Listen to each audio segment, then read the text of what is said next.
Arnie Kleinsasser.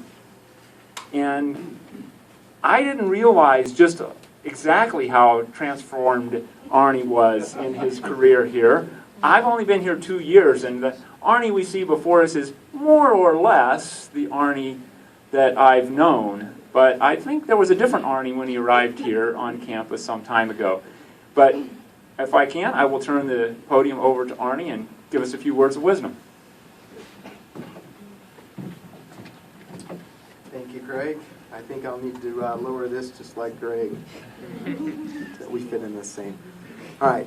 I think that as I share my story, you'll hear what Craig mentioned echoed. A couple questions for you that I have to start out with. Again, I want to congratulate first the recipients tonight. And Craig, thanks. I was able to participate in this class, and it was a pleasure. So congratulations. How do you define success? What makes someone successful? Is it owning your own business or having a good paying job? What is it? I think it's fair to say that in our society, it's so easy to define success based on someone's job, wealth, car they drive, to name a few. Most of us are always trying to measure our success based on someone else's standards. In college, we base our success on our GPA.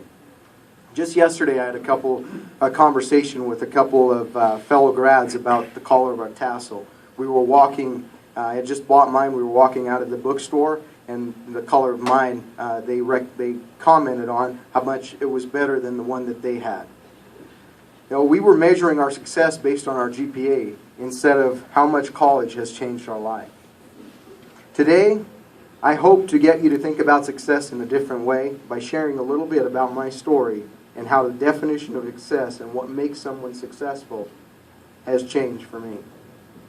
You see, I grew up in a Hutterite colony near Shota, Montana. That's what makes my transformation big. And I left when I was 19. Most of you are probably familiar with what a colony is if you've grown up in Montana. But for those of you that don't, it's a small community that I want to kind of is similar to a Amish community, but more modern. But just a good glimpse of what that is. That shelter, and the community is normally will shelter its people because of their religious beliefs. I look at leaving the colony like an international student coming to study at Montana State University. I see an international student here. Just kind of the transformation and just how the change in that culture.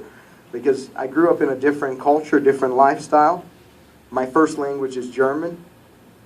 I grew up with no TV, no internet, and none of that to be able to help me transition into when I left at 19. I left with an 8th grade education, which in of itself would be a big challenge. But an 8th grade education in a colony is not like an education in a normal school. While you learn the basics like math, reading, spelling, they fail to do a good job of teaching you how to write, and they do a good job of neglecting the history of this beautiful country, which, man, I absolutely enjoyed learning about.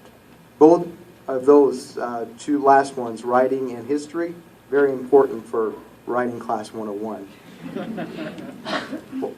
My first semester in school, even though I placed into writing 101, I stopped going to class because I truly doubted myself. I mean, as far as measuring myself up to other students that were talking about Aristotle and Plato, I had no idea who that even was.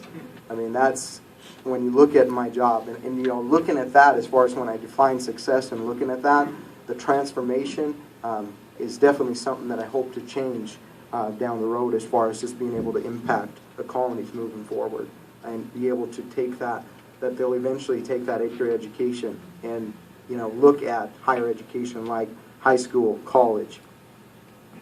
The challenge, or all these changed my life, as far as being in the school and just not being able to go into writing. And truly, I thought about dropping out because I felt insecure and I doubted my abilities to be able to, complete writing 101. But it's people that I was able to have around me that believed in me, that helped me make that transition, that helped me succeed to where I am today. One of those people was Dee Dee Combs. I know there's some of you that have been in her classes. She's a professor here at MSU. And truly, she knew me outside when I was in real estate. She met me before and got to know a little bit about my background. One of the things that I remember us having over coffee was that, she looked at what Craig had talked about. She saw the future of how college could transform my life. And man, I'm so thankful for her believing in me. Because of that, I was able to go back the next semester, take Writing 101, aced it, and also took history, which was one of my favorite classes, because I was able to now understand how this country was built, 1865 to current times. Professor Rydell, man, I owe so much to his history class. It was awesome for someone to make history so interesting. I'm truly grateful for that. And I can't thank Dee Dee enough either. Some other people that I'll mention here today are Bridget and Stan, who have adopted me into their family. They couldn't be here tonight because Bridget got sick on her way in, which, when she read this, she ended up getting emotional and crying, and man, it would have made it hard for me to stand up here and be able to share that and seeing her, which I'm assuming she would be standing up front. So I can't thank them enough either. And then I saw JW earlier. He's standing right there. JW has been a mentor of mine. JW is one of the reasons why I'm in school today. I came back from Nicaragua after I had been down on a short mission trip and just was looking at man, I feel like there's something else that I need to do. I was in real estate at the time, loved real estate, but didn't see a future in it. And JW posed the question, have you ever thought about going to college? Well, for me, that was I don't know what he was expecting for a response, but for me, that was no, because I didn't even know where to go to college. So thanks, JW, for helping me, guide me in where I needed to go. But those aren't the only people that I'm thankful for and that helped me along the way. We all have people, like I've mentioned, Bridget and Stan, and the professors in here, the students that I've worked with, that have helped us succeed through some of the most challenging times when we have felt like giving up or throwing in the towel. I want you to take the time and surround yourself with people as you leave here, and definitely cherish those people. Don't ever stop surrounding yourself with people like that. I think it's an understatement, as we began earlier, to say that my life has been transformed by my time in college. Through so many things, it's been reshaped to where I am today. Some of the challenging projects that I remember from some of the classes, even though I didn't like them, I'm grateful and thankful for them today. I see professors laughing. Yes, some of those projects were challenging, but I'll look back on those and be able to appreciate those. I consider my life at coming from the colony to where I am today a success. Not because I'm measuring by someone else's standards, but by how much I've grown and how my life has been transformed. The last few years of learning, I think that most of us in here can agree that we would consider ourselves successful and all deserve the graduation or the diploma that we'll have tomorrow. That we would consider it success based on being able to make it through college. If it was a higher GPA or a lower GPA than someone else, I don't think we should base our success on that. So, according to an article I read today, I was doing some research when I finished this speech, was that less than 8% of the people in the world graduate with it or have a bachelor's degree. I think that puts us in a pretty unique group, elite group. I mean, you can decide whether or not you would consider yourself to be part of that group.